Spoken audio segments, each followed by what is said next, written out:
Bonjour et bienvenue sur Europe Hebdo, votre revue de presse européenne hebdomadaire. Pour cette 36e semaine de 2024, la vie de l'Union aborde le manque d'investissement post-Covid, la demande de la société civile d'interdire les logiciels espions, les rapports sur la compétitivité, la polémique autour du mari lobbyiste de Roberta Metsola et l'épidémie de Mpox sous contrôle pour le moment dans l'Union.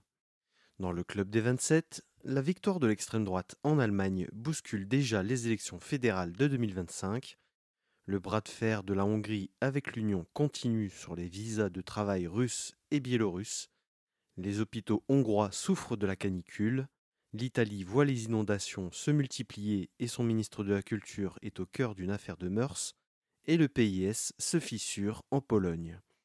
Et chez nos chers voisins, le Royaume-Uni révise sa politique d'exportation d'armes vers Israël, la Turquie veut rejoindre les BRICS+, et l'Ukraine remanie son gouvernement. On passe sans plus attendre à la vie de l'Union. Économie. La Cour européenne des comptes pointe les insuffisances de la relance post-Covid. Lundi 2 septembre, la Cour européenne des comptes publiait une étude sur le plan de relance et de résilience post-Covid. Dans cette étude, la Cour des comptes pointe du doigt les retards pris dans le déploiement du plan qui nuit gravement à la santé économique des États membres et à leur résilience concernant les conséquences économiques du Covid. La facilité pour la reprise et la résilience a été rendue possible grâce à l'emprunt commun de plus de 700 milliards d'euros consenti par les 27 en échange de réformes ciblées et des investissements durables et numériques. Moins d'un tiers de ces fonds ont été utilisés par les États membres fin 2023. La Pologne et la Hongrie, par exemple, voyaient les fonds qui leur étaient alloués retenus par la Commission parce qu'ils ne se conformaient pas à l'état de droit. La Cour européenne des comptes alerte sur le fait que la facilité prend fin en août 2026 et qu'il y a un grand risque que tous les fonds n'aient pas été utilisés. Quelques raisons peuvent expliquer ce retard. L'incertitude sur les règles qui régissent la mise en œuvre de la facilité, la mauvaise planification des projets dans le temps ou simplement un manque de personnel administratif. Aussi, l'étude pointe du doigt que les fonds n'ont pas touché leur cible prioritaire, voire pire, que les ministères retiennent les fonds. L'Espagne et l'Italie ont déjà bien utilisé les fonds de la facilité.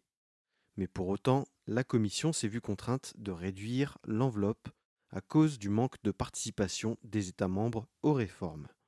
Sans surprise, les États dits frugaux, l'Allemagne, la Suède et les Pays-Bas, ne veulent pas que la facilité soit renouvelée après 2026. Sécurité.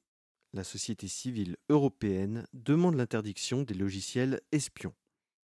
Le scandale Pegasus, nom d'un logiciel espion israélien, avait éclaté en 2021 grâce au consortium journalistique international Forbidden Stories et avait mis au jour l'utilisation de ce logiciel espion par des gouvernements pour surveiller leur opposition, des lanceurs d'alerte, des défenseurs des droits de l'homme, des activistes environnementaux ou encore des chefs d'État ou des ministres étrangers.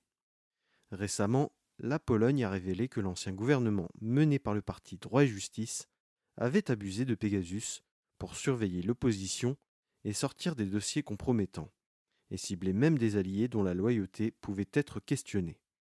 En Grèce, c'est l'un des conseillers proches du Premier ministre Mitsotakis qui fait l'objet d'une enquête sur l'écoute de journalistes. Le scandale Pegasus a donné lieu d'ailleurs à une commission parlementaire dédiée au Parlement européen. Mardi 3 septembre, plusieurs organisations de la société civile ont demandé l'interdiction totale des logiciels espions dans l'Union européenne, dont le Centre pour la démocratie et la technologie Europe, le Réseau des droits européens numériques, la Fédération européenne des journalistes, l'Electronic Privacy Information Center, l'Union des libertés civiles pour l'Europe, l'article 19, Access Now et Wikimedia Europe. Ces organisations demandent aux services de la justice, du commerce et du marché intérieur de la Commission européenne de se coordonner pour faire aboutir cette interdiction. Elle se base aussi sur le droit existant, comme la législation européenne sur la liberté des médias le règlement vie privée et communication électronique et le règlement sur les exportations à double usage. Les organisations citées souhaitent que ces logiciels espions ne soient pas utilisés pour réprimer ou violer les droits de l'homme. Enfin, elles demandent aux 27 de limiter les exceptions à l'interdiction des logiciels espions. La Pologne, qui est en train de mettre au jour le système de surveillance du PIS, a l'opportunité de porter un tel projet lors de sa présidence au premier semestre 2025. Avenir de l'Europe, deux rapports au chevet de la compétitivité et de l'agriculture. Cette semaine, deux rapports ont été présentés aux institutions pour poser les bases du futur de l'Union. D'un côté, l'ancien président de la BCE et ancien président du Conseil italien, Mario Draghi, présentait son rapport sur la compétitivité. De l'autre, un consortium d'acteurs sur une future réforme de la PAC suite aux manifestations des agriculteurs en début d'année. Le rapport de Mario Draghi était très attendu, et il l'est toujours puisqu'il sera publié dans les prochains jours. Mais il a rencontré la Commission et le Parlement européen pour faire un premier exposé de ses observations ce mercredi. Il avait déjà donné quelques-uns de ses points les mois précédents, comme le fait que l'Union devait trouver 500 milliards d'euros par an pour financer la transition écologique et la transition numérique, et que les États-Unis et la Chine jouaient avec les règles de l'OMC, ou encore que l'Union devait réduire sa dépendance et les risques qui y sont liés. Cependant, il se trouve que les représentants européens en sont ressortis déçus. Ils reprochent à Mario Draghi d'avoir fait les constats, mais pas d'avoir apporté les recommandations. Ils attendent tous la publication du rapport la semaine qui arrive pour se faire une idée complète. Pour l'instant, le plan du rapport a fuité avec une première partie sur l'augmentation de la compétitivité, suivie de la réduction de la dépendance, du changement climatique, de l'inclusion sociale et des propositions sectorielles. Un rapport qui préconisera certainement une réforme institutionnelle de l'Union pour l'adapter aux défis de la compétitivité de demain. Rendez-vous la semaine prochaine donc pour en savoir plus sur le plan Draghi. Côté agriculture, c'est un rapport qui est le fruit d'un dialogue structuré entre plusieurs acteurs agricoles, environnementaux, associatifs et académiques qui a été remis à la Commission européenne. Un rapport qui est le fruit de 7 mois de réflexion et de débat remis par le professeur allemand Peter Strohschneider. Le point le plus important du rapport, c'est la réforme de la PAC. Pour les participants au rapport, il faut basculer d'un système non dégressif à la superficie à une aide aux revenus pour les agriculteurs.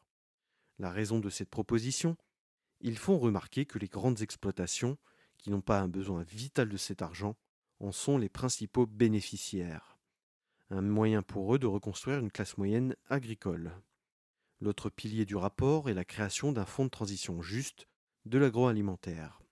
Un fonds sorti de la PAC qui permettrait aux agriculteurs de s'inscrire pleinement dans l'ambition écologique de l'Union européenne via des subventions ou des prêts compétitifs.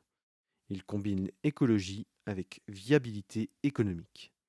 Malgré tout, les agriculteurs ne veulent pas que les mesures écologiques soient obligatoires.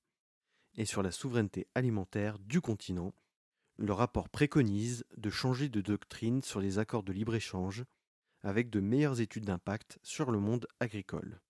Enfin, le rapport préconise l'institutionnalisation de ce consortium d'acteurs sous forme de Conseil européen de l'agroalimentaire pour poursuivre sur la durée le dialogue stratégique sur l'agriculture de demain. Polémique, Roberta Metsola dans la tourmente avec son mari lobbyiste. C'est à peine la rentrée parlementaire de ce nouveau mandat que la présidente du Parlement européen est au cœur d'une polémique.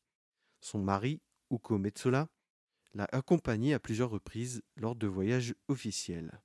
Ça ne devrait pas être un problème normalement, sauf que Uko Metsola est le principal lobbyiste du géant des croisières touristiques Royal Caribbean.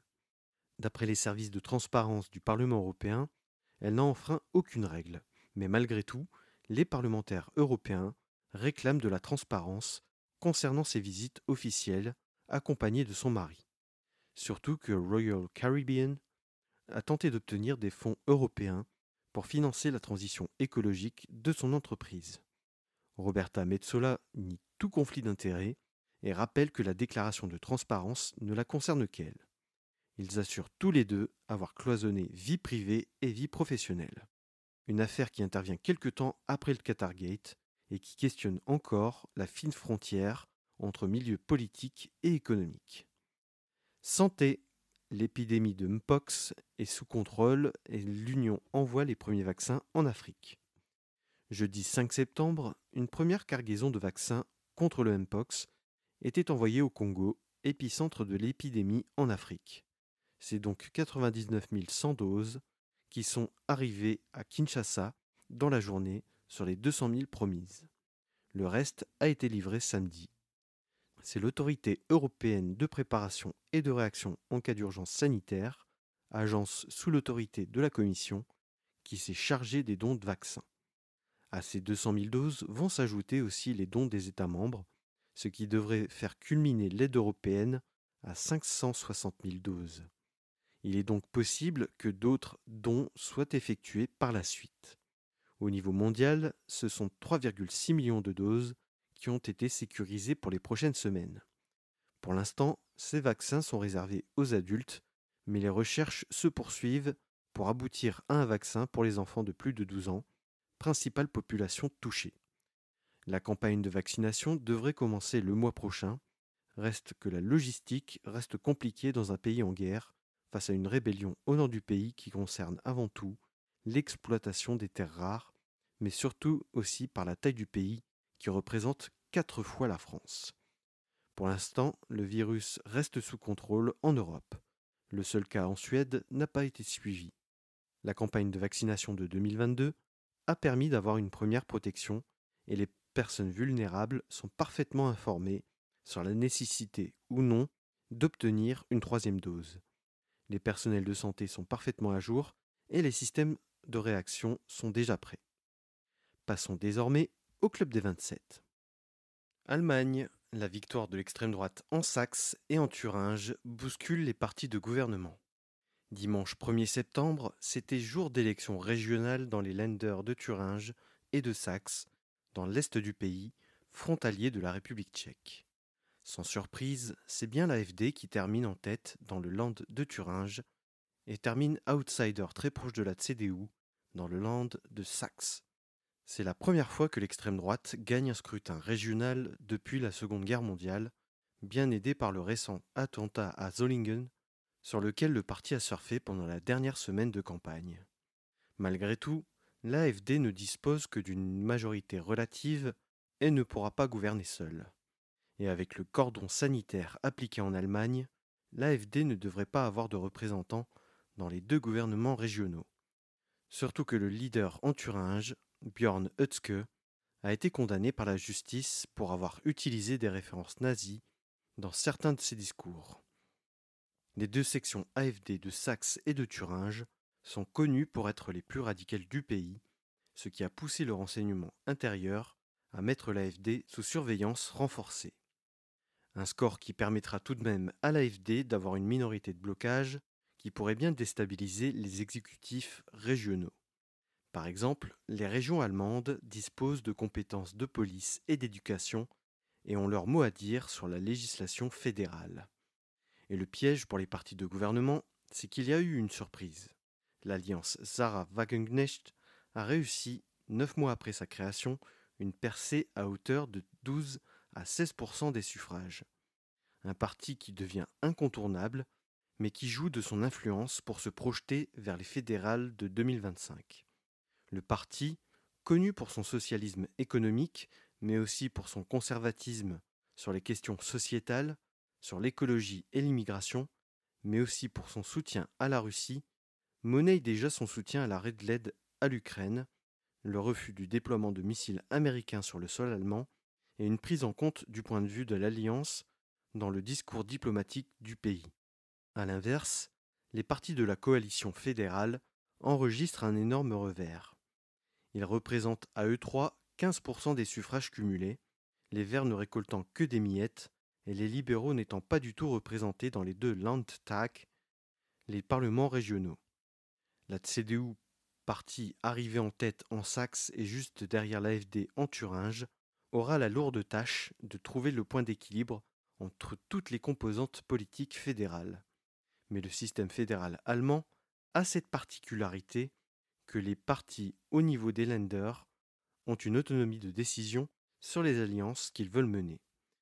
Die Linke fait les frais de cette percée et est toujours victime du cordon sanitaire mis en place par les libéraux et les chrétiens démocrates à leur égard, car héritier du Parti communiste est-allemand. La CDU se retrouve dans une situation inconfortable malgré ses scores, puisqu'elle devra certainement céder sur certains sujets importants pour les prochaines fédérales pour garantir des gouvernements régionaux ou alors assumer un gouvernement minoritaire, voire une crise politique régionale avec les vétos possibles de l'AfD. Néanmoins, la CDU a entamé les discussions avec l'alliance Sarah Wagenknecht dès cette semaine. Toujours est-il que ce scrutin démontre l'échec de la réunification, malgré une amélioration des conditions de vie à l'Est. Cela reste un terreau fertile pour les idées extrêmes, très loin des chiffres que l'on peut constater à l'Ouest. Hongrie. La tension avec l'UE sur les visas ne faiblit pas. Mercredi 4 septembre, la Hongrie a dénoncé l'hystérie politique dans la capitale de l'Union concernant sa politique d'assouplissement des visas envers les citoyens russes et biélorusses.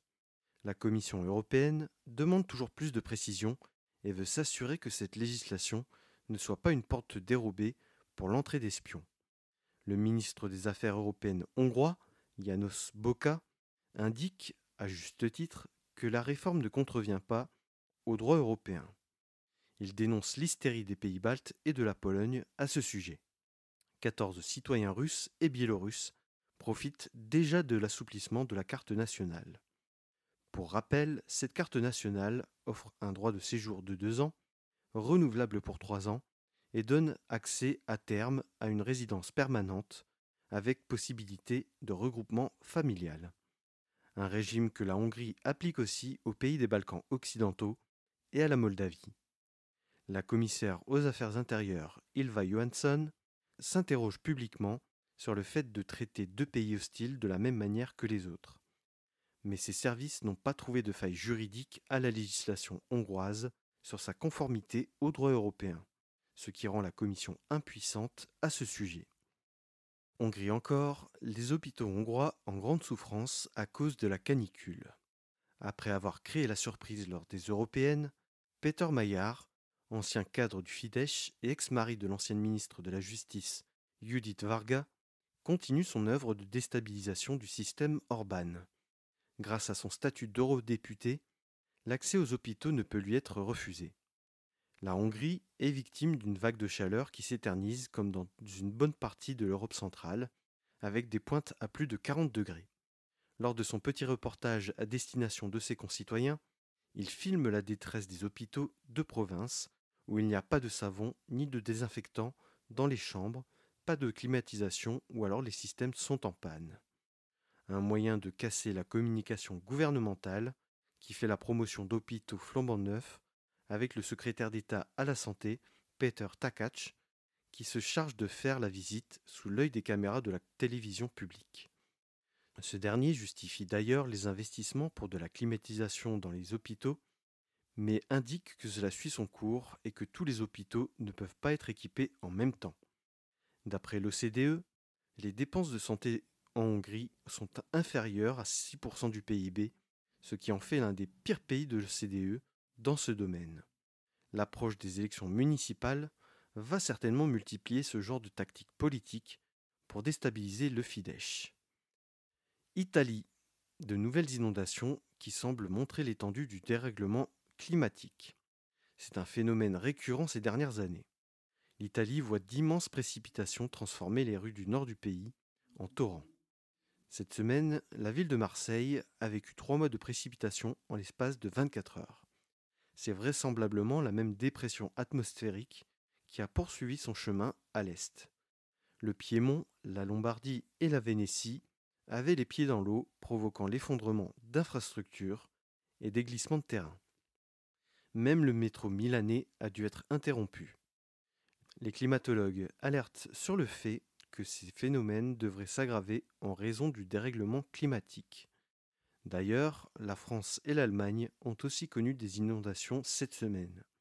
Des inondations qui posent toujours la question de la réaction des pouvoirs publics et de l'adaptation des infrastructures face aux futurs périls climatiques. L'été 2024 est le plus chaud enregistré, des records qui deviennent la norme chaque année. Italie encore, le ministre de la Culture embarrasse le gouvernement. C'est une affaire bien inhabituelle qui a fait la une des journaux cette semaine chez nos voisins transalpins. Lors d'une interview au JT du soir sur la Rai Uno, mercredi 4 septembre, le ministre de la Culture Gennaro Sangiuliano a avoué avoir eu une liaison avec Maria Rosaria Boccia, une influenceuse de Pompéi, qui l'a aidé lors de l'organisation d'une réunion du G7 à Pompéi. Il projetait de la nommer conseillère principale pour l'organisation de grands événements avant de se rétracter in extremis. Madame Boccia avait posté sur les réseaux sociaux le 26 août un message de remerciement au ministre de l'avoir nommée comme conseillère aux grands événements. Une communication qu'il a commencé à nier avant de révéler la liaison qu'il avait eue avec l'influenceuse. Alors qu'elle n'avait qu'une notoriété régionale, ce poste pouvait bien accélérer son gain de notoriété. Une affaire qui pose la question de conflit d'intérêts, mais aussi de morale politique, puisque le gouvernement défend plutôt une vision de la famille traditionnelle, où l'adultère est très mal vu. Conscient de l'embarras que pouvait constituer une telle affaire, il a préféré communiquer avant que la presse ne s'en empare, se confondant en excuses à l'égard de sa femme, mais aussi de la chef du gouvernement, Giorgia Meloni, allant jusqu'à proposer sa démission si c'était nécessaire. Il a pourtant un grand rôle dans le gouvernement italien, puisqu'il est en charge, je cite, d'écrire un nouveau roman national italien. Dans ce rôle, il a surtout été pointé du doigt pour ses gaffes, notamment pour avoir dit que Christophe Colomb s'était appuyé sur les découvertes de Galilée pour explorer les Amériques, alors que Galilée est né bien après la mort de Christophe Colomb.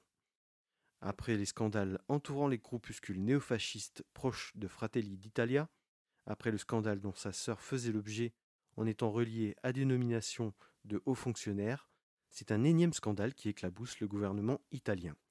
Des scandales qui s'ajoutent à la déconvenue qui a suivi les européennes, où les autres mouvements d'extrême droite européens ont tiré parti de sa proximité avec Ursula von der Leyen. Pologne. Le PIS montre des signes de division en amont de la présidentielle. En Pologne, les présidentielles approchent et avec elles, les appétits s'aiguisent au sein du premier parti polonais, le parti Droit et Justice, le PIS. L'ancien Premier ministre, Mateusz Morawiecki, s'est déjà déclaré candidat, mais en ayant eu le plus long mandat à la tête du gouvernement sous la majorité PIS, le président du parti, Jarosław Kaczyński, le voit comme une cible facile pour le second tour. Mais la plus grosse secousse vient de sa prédécesseure, Beata Szydło, première ministre entre 2015 et 2017 et députée européenne depuis 2019. Sans jamais le citer, elle envoie des piques au président de son parti. Celui-ci avait déclaré que seul un homme pouvait se présenter à de telles élections en temps de guerre. Ce à quoi elle a répondu qu'actuellement, Kamala Harris était la favorite pour devenir la première présidente des États-Unis, première puissance mondiale. Même si la coalition gouvernementale n'a pas encore désigné son candidat, il semblerait que le maire de Varsovie, Rafał Trzaskowski, tienne la corde, lui qui, par le passé, a été député européen et ministre des Affaires européennes. Reste une inconnue. Est-ce que les autres partis de la coalition soutiendront une candidature unique ou alors iront-ils en ordre dispersé? Cette fin d'année devrait déjà pouvoir éclaircir la course à la présidence polonaise. Passons enfin à la rubrique Nos chers voisins. Royaume-Uni. Le pays revoit sa politique d'exportation d'armes vers Israël. Lundi 2 septembre, le gouvernement britannique, par la voix de son ministre des Affaires étrangères, David Lammy, a annoncé suspendre une partie de ses exportations d'armes vers Israël. Une annonce qu'il justifie par, je cite, les multiples violations du droit international humanitaire avec des armes britanniques. Sans surprise, l'État hébreu, par la voix de son homologue Yoav Gallant, s'est dit déçu de cette décision. Le Royaume-Uni, allié historique d'Israël, prend donc une décision forte, même si son impact risque d'être limité, puisque les armes britanniques ne représentent qu'1% des importations d'armes par Israël. Ce sont donc 30 licences d'exportation qui sont retirées sur 350, car elles sont susceptibles d'associer le Royaume-Uni à des crimes de guerre. Le Royaume-Uni continue cependant de défendre le droit d'Israël à se défendre après les attentats du 7 octobre. Le gouvernement Starmer tente de rassurer sa frange la plus à gauche, qui lui reprochait son manque de soutien à la cause palestinienne. En stoppant les licences d'exportation et en rétablissant les financements de l'Agence des Nations Unies pour les réfugiés palestiniens, l'UNRWA, le gouvernement entend bien rassurer sa base sur le plan diplomatique. Turquie. Le gouvernement a formellement demandé à rejoindre les BRICS+. Membre de l'OTAN, candidat à l'Union européenne avec des intérêts communs avec la Russie, la Turquie continue de vouloir se placer en acteur incontournable sur la scène internationale. C'est le porte-parole du Parti de la Justice et du Développement, l'AKP, parti fondé par Erdogan en 2001, qui a annoncé cette décision du gouvernement. Les BRICS+, c'est une coalition économique composée par le Brésil, la Russie, l'Inde, la Chine et l'Afrique du Sud, qui a pour ambition de réformer la structuration des organisations internationales pour que les nouvelles puissances puissent avoir voix au chapitre. Une stratégie qui vise à répondre aussi à la crise économique vécue par la Turquie avec une inflation à 2 chiffres et une monnaie au plus bas. La Turquie évoquait déjà cette volonté, mais elle la formalise désormais. Un moyen de placer ses billes à différents endroits. Sa candidature à l'Union européenne étant au point mort, avec même un frein sur les perspectives de pousser plus loin les accords douaniers, pousse la Turquie à changer de stratégie. La demande de la Turquie devrait être discutée lors du prochain sommet, qui interviendra en octobre. Les divergences de vues avec ses alliés de l'OTAN sur la guerre en Ukraine et sur l'état de siège à Gaza imposé par Israël seraient une des principales raisons de la candidature au BRICS+. Malgré tout, le gouvernement turc indique que l'Union européenne reste un partenaire important pour la Turquie. La stratégie est de devenir un point d'équilibre entre Orient et Occident. Ukraine, un grand remaniement pour redynamiser l'exécutif. Alors que l'offensive dans l'oblast de Koursk s'essouffle et que l'armée ukrainienne ne cesse de reculer dans le Donbass, c'est une série de démissions au sein du gouvernement qui a marqué la semaine ukrainienne. Et le plus connu d'entre eux, le ministre des Affaires étrangères Dmytro Kuleba, plus ancien ministre en exercice, a démissionné. Différence de point de vue stratégique ou alors un renouvellement des cadres souhaité? Le président Volodymyr Zelensky semble indiquer que cette valse de ministres est là pour remobiliser les troupes à la veille de l'hiver, énorme enjeu en temps de guerre avec les infrastructures énergétiques qui sont toujours particulièrement vulnérables. Rien à filtrer sur les intentions des ministres. Le remaniement fait place à des super portefeuilles, comme la vice-première ministre et ministre pour l'intégration européenne et transatlantique, Olga Stefanishyna, qui récupère le ministère de la Justice en plus. Dmytro Kuleba est remplacé par son second, Andriy Sybiha, ancien ambassadeur de 49 ans. Le Premier ministre Denis Shmyhal est maintenu, puisque légalement, sa démission aurait provoqué une démission du gouvernement dans son entièreté, ce qui est interdit par la Constitution en période de loi martiale. Mais ce remaniement inquiète aussi sur les velléités du président de renforcer sa mainmise sur le gouvernement, mais aussi sur les entreprises publiques stratégiques, comme les chemins de fer ou les grandes entreprises énergétiques. Voilà, c'est tout pour cette 36e semaine de 2024.